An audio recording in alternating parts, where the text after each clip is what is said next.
kundi ka TP link, tapos i-type nimo TP link eep.net,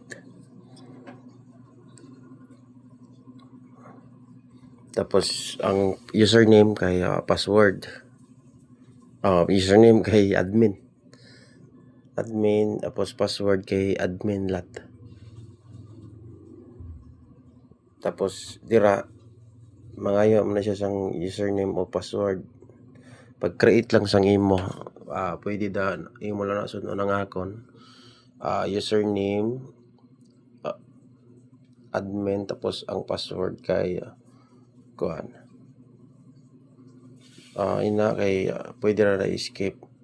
Tapos i-check lang nimo ang I have connected to the new network, tapos finish.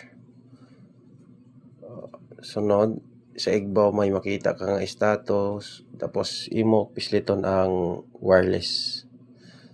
Igawan nimo sa wireless na may makita ka dira nga kuan TP link nakasuhat. Imo na siya sa pislit sa may action sa kilid, imo pisliton ang kuan kanang murag lapis nga gamay ba. Daw lapis na para ma-edit siya. Nga i-click.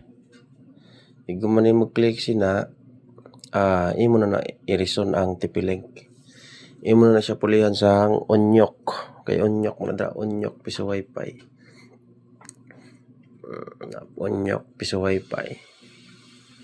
Tapos ikaw man, imo pisliton ang okay. Okay. Ipindot nimo sa okay kay ma-disconnect ka.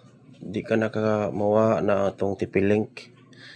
Mugawas na ang onyok nga piso wifi. Kaya na-edit naman nimo.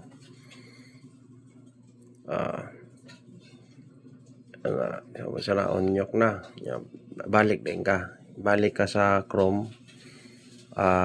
Imo pinduton ang VLAN. Tapos nakabutang dira sa VLAN kay disable. So imo siya i-enable. Tapos ang VLAN ID 88 2 ka 8. Tapos iguman save. Maura to. Iguman save. So pwede na maghug na. Magawas na ang portal kung di gyud gyapon pa chat ta lang ko otro.